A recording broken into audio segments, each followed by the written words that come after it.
I'd like to ask a question to Sarah Palin. Do you support an Alaska constitutional amendment for a rural preference for subsistence? Yes or no? No, because there's an equality clause in our Constitution that I think should be respected. I think it should be protected.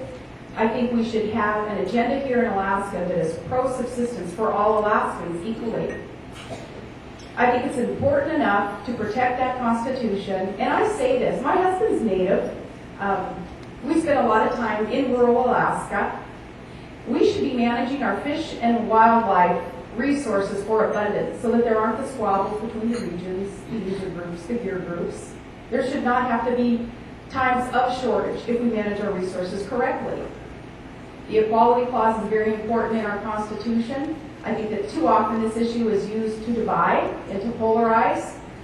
I think our agenda should be resolve this issue of subsistence and bringing all Alaskans together to work on this responsibly and respectfully, bringing all Alaskans and the stakeholders together with this issue, and protecting that equality clause in our Constitution, and making sure that folks know that on my watch also, if there is a hungry family in Alaska, and there is a resource out there in which they should be able to harvest, those who need that resource most should harvest it first. That's the Alaskan spirit. That is human nature here in Alaska, that we would allow for such a thing. That doesn't require an amendment to our Constitution to allow that Alaskan spirit to be made manifest in terms of regulation policy, allowing those who need the resource most harvest it first.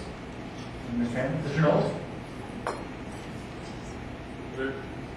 There are two important principles at work here. First, that we would put in the fabric of our Constitution a protection of the subsistence way of life for rural Alaskans. That is a positive thing. That would be unique and that would be important to a way of life important in Alaska. As Father Alexis said, without it, it will eventually die physically. Secondly, the promise of statehood was state management of fish and game.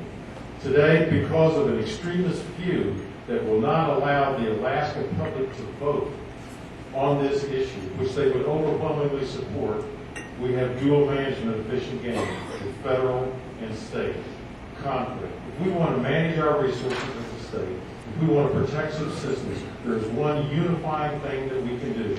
That is to allow the people of Alaska to vote on this issue. There's nothing dangerous about that. It is a unifying factor. It's one that will help us express a unity that we feel from urban to rural, across all geographical boundaries, across generational boundaries. It's an opportunity that we cannot let us escape, and it will continue to, I think, damage our opportunities for the future if we don't allow that.